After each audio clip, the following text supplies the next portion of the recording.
Let's open up talking about mistakes. I missed the theatrical experience for what is probably going to be one of the top 10 best movies of the year in weapons because I am a chicken. I don't know what it was about the marketing of this movie, but I was like downright terrified as I watched every trailer that I saw in theaters. Maybe that was one of the things because the first piece of marketing that I saw from the movie, I saw it in a trailer for another movie. So it was a cinematic experience, and it was very scary to watch that trailer in the dark, all the sound, everything. It got under my skin. And so everything I saw marketing wise had my nerves rattled. And I didn't think that I would do well watching this thing in the cinemas. But after it came on VOD, I watched it at home and I want to share my thoughts. So here's what we're going to do. We're going to talk about the movie in terms of it being a movie, do a little review, and then we're going to get into the spoiler thoughts on the back end. So use the chapters in the description. I do take time to mark them off and where I talk about different things.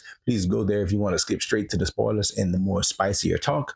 But in the beginning, we're just going to be talking about the movie and how the movie played out for me. So let's go category by category. This movie is a 7.4 out of 10 for me. I'm very high on it despite that score. The thing that's going to be an issue for most movies is going to be the rewatchability, and this one so much more because it is a horror. Let's start out with the visuals and the stories category. For me, I give both of those categories 9s out of 10. And the reason why I do that is because as I watched the movie, I thought to myself several times, there are some really insane camera angles. They are doing a lot to push things visually here. I thought that they took risks and those risks paid off. There are shots that stand out in my mind throughout rethinking about the movie. And it is something I kind of want to revisit just for the mystery angle of it and the story part of it that I really, really enjoyed. The story stood out especially to me because they chose to do it in I'm gonna call it a Tarantino style chapter display. I think in the movie Vantage Point with Dennis Quaid, and I think the other guy was Matthew Fox from many, many years ago, but it was the same like 2 or 3 minute scene, but it was shown from different vantage points over and over and over. I like that layering of the story and getting to learn different details from different character experiences. And so that is what we got with Weapons. We got several different days, but from several different perspectives. And so you got to see how the phone call went on one side of the phone call, and then later on you get to see that same phone call on the opposite side. So when it came to performances and the way everything played out, I thought all the performances were good. I thought visually with the camera angles, they did a lot of really cool stuff. And again, the way they told the story, really nice stuff. Those are top tier marks in my opinion. When you look at the pace is really good to me as well. And so I gave that a 9 out of 10. And the main reason is that there are no lulls in this movie. Every scene is valuable. There are some scenes that kind of make me question it and keep me away from doing everything I could to inflate the score and make that score higher. But when you look at the way the movie was paced, there's no part of it being boring. Everything was very necessary. There's nothing that I could see being cut. The entertainment value is a 7 out of 10. The only reason why I don't go higher is because there's a little bit of gore in here and a lot of things that play out that kind of make me uncomfortable. And so yes, I'm entertained from the mystery aspect of it. And I do feel like with the story unfolding the way it unfolded, I do feel as though I was satisfied with the level of interest that I had in the movie. And the jump scares were there and they did really get me rattled. But then at the same time, it wasn't so much that I wouldn't watch the movie again. So then we would move into rewatchability. The only reason why the rewatchability is a 5 for me is, again, it's not the type of movie you could just have on in the background. In my household, it would be something that I'm intentional on watching again. And while I do want to see certain things again, I don't know if I want to sit through the whole thing again, unless my wife would be willing to watch it. And I don't think she would be at all. But I thought the movie was good, and that's my thoughts on the movie without giving any spoilers. But here in this video, this is where we're going to start the spoiler part of the review. And I want to say in the first 10 minutes of this movie, want to be very clear. I'm a teacher of 16 years. If I was ever in this teacher's position, our handling of the situation would be incredibly different. I think that this highlights the main differences between men and women. Sometimes when women get met with aggression from large groups of people, I don't think that their instinct is to meet aggression with aggression. But as a man teacher of 16 years, there's no way that these parents is going to be in my face like they were in her face, questioning her about their children. I don't know how she didn't have smoke for everybody in the community, because I sure would have had smoke for all them parents. And I would have kept that thing on me so they could have ran up if they felt like it, run up on me at the gas pump. I'm a fear for my life and I'm going to defend myself. Man, I did not like the way her character was treated by all the parents in the film. Again, it's reasonable to understand that, third grade, she's with them all the time. Maybe she put something in their heads. That's a reasonable assumption to make. But as the educator, me taking my position as an educator and thinking about it, like, there's no way that I would have accepted that level of criticism from those parents and just been okay. Like, nah, I'd have told them parents at the press conference, hey, if your child decides to do something in your house at 2 a.m. and you think I got something to do with it, you must have lost your mind. You must have lost your mind. Because who wants to be dealing with anybody else's child at 2 a.m? Like, let's be for real. So seeing that part of the movie at the very beginning, it put me in a place where I was automatically defensive and just really, really in a place where, like, hey, I don't like the handling of this right out the gate.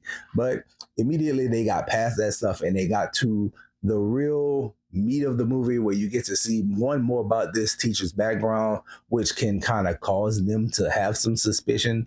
But still, there was nothing that her character did that warranted that level of aggression from the parents.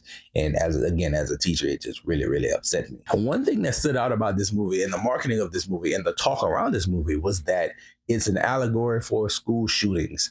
And I saw a little bit of that in the beginning, but then you get to a certain scene. And when we talk about the visuals and you talk about the story, you talk about the pace, I think we're at the point in the movie where it's Archer's dream and he's running, like following this kid through the woods, and he gets to his house, and above the house is an AR-15, and you see 217 on the AR-15. Now, knowing the direction and knowing, the allegory and all that stuff, is probably like 217 school shootings a year or something like that. And that's how they came to that number, and that's why they use the AR.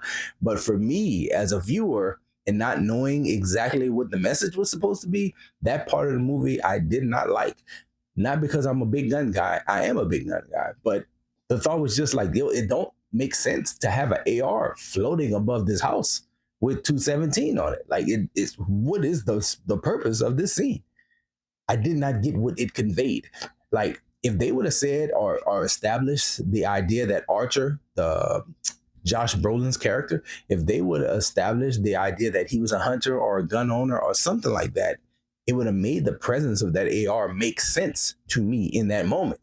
But there was nothing there for him.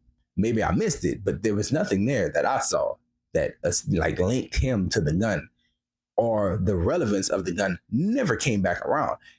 And that's one thing that threw me off. Another part of the story and everything else that stood out to me and really kind of made me feel at ease about it all is that this movie is all perpetrated by this Gladys character. The Gladys character is very scary in appearance when you see her do her jump scares, very scary in appearance. But looking at her scenes play out, her scenes were really almost comedic. And I really felt the funny kind of come across in a few different spots. But it took the sinister supernatural out of the movie for me. And it put me in a place where I immediately identify what this is. This is a voodoo movie. And because it's a voodoo movie, it's like, oh, this is not nearly as scary as I thought it could have been. The mystery around the marketing of the movie, just seeing Wong's face, Benedict Wong as he's running around in that scene, terrifying, not knowing what is this connected to, but knowing that it's a voodoo movie and then seeing it develop where he does what he does and then he's on the run for as long as he was on the run. Like, that's why his eyes was popping out his head. Like, the dude was probably gassed and dehydrated physically, but again, under a bit of a spell and could not control his own actions. I really enjoyed the movie. I think the camera work is some of the best camera work that we've seen in movies this year. I think of the tracking shots of the chase scenes through the house with the little kids chasing Gladys at the end. I think about the chase scene with the police officer chasing the little drug addict guy. And I think about some of the opening scenes within the first 30 minutes of the movie. It's just a few times I really sat back and said, yo, they really doing the most with these cameras here.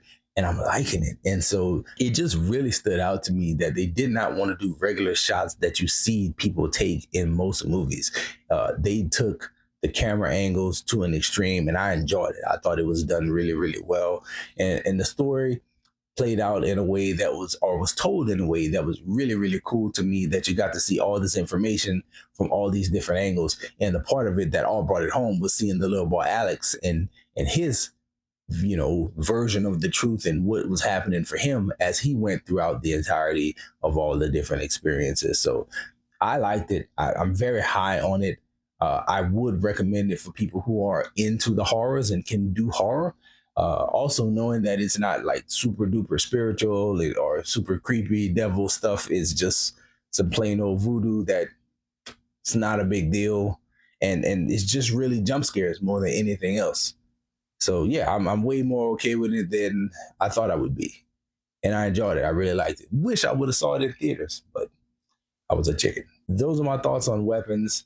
Let me know if you have any thoughts in the comment section. And that's all we got for this one, y'all. Enjoy yourself, guard your heart, and go watch something good.